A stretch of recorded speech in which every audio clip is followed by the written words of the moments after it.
So question 4.1, the question says that, are the forces acting on the block in equilibrium? The answer is yes. And the explanation of the answer is that the block is stationary.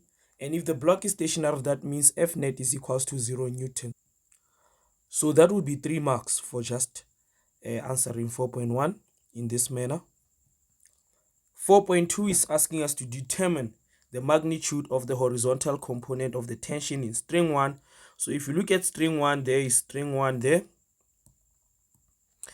We have string 1 here. String 1, it is said to have 450 newtons, and I have indicated here.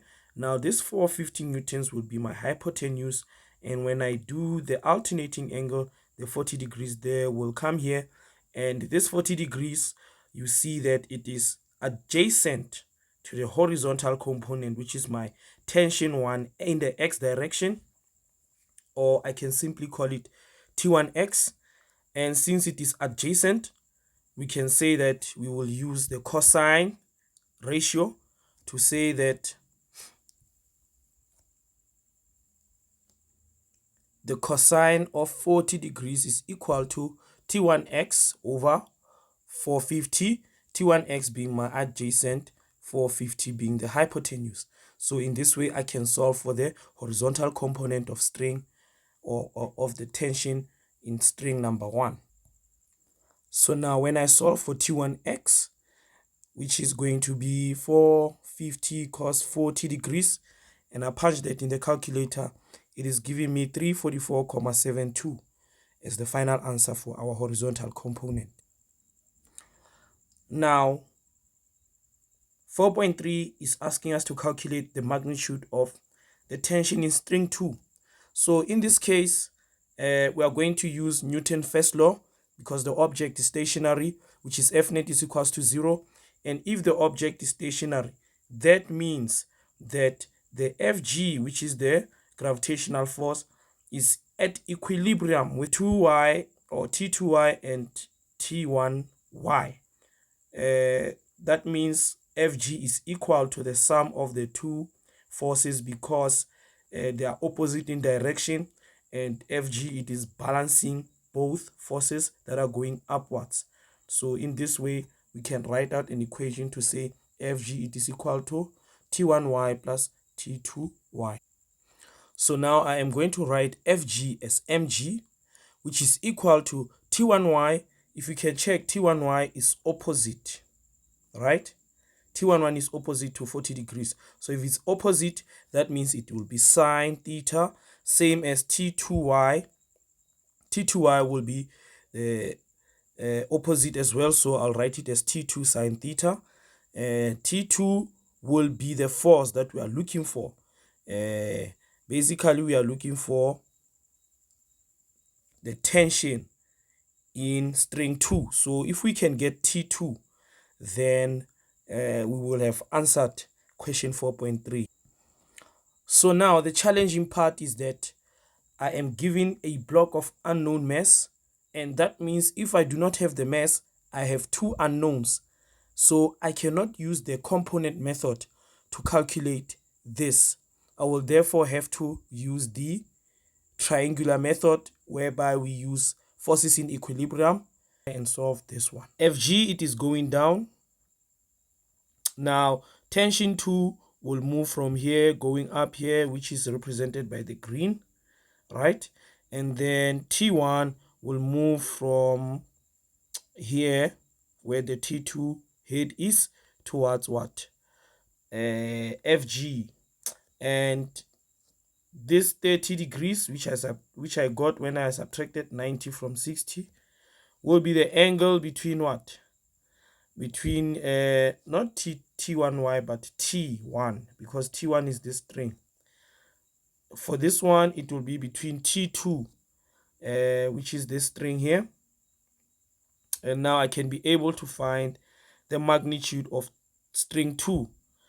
Now the problem is, because 50 plus 30 is 80. Then if you add 100, then you'll get 180. Now the only way you can use, or you can solve this it is to use the sine rule. You cannot use Pythagoras. The only time you use Pythagoras, it is when you had a 90 degrees here. So the T1y, or the T1, which is said to be 450, we will use it with an angle that is opposite to it, and we will find T2 with an angle that is opposite to T2. That is how we use the sine rule. So this is how the sine rule is applied. Side A over the sine angle of A is equals to side B over sine of the angle B. So we will substitute. The side means that this will be the magnitude, that will be A. So I'll take 450. Now the angle opposite to side A, which is the angle opposite to 450, that will be 30 degrees. So I'll take the sine of 30 degrees. Side B is what I'm actually interested in, because I'm looking for T2. So T2, that is the magnitude of string 2. So that will be my side B, and the angle opposite to that will be 50. I've substituted. I can solve for T2, and I'll be able to get the magnitude of the tension in string 2. So now after cross multiplication here, I'll have T2 sine 30 and 450 sine 50, and now I will make T2 the subject of the formula. Now I divide by sine 30 on both sides, and this way I'll be able to determine how much, or I'll determine the magnitude of T2. Now if I put that to the calculator, I am going to get T2 being equal to 689,44, and now I can calculate the mass of the block in 4.4. Now going back to this equation, where we see that FG is balancing with T2y and T1y, so they will be equal, meaning FG is equal to the sum of T1y and T2y.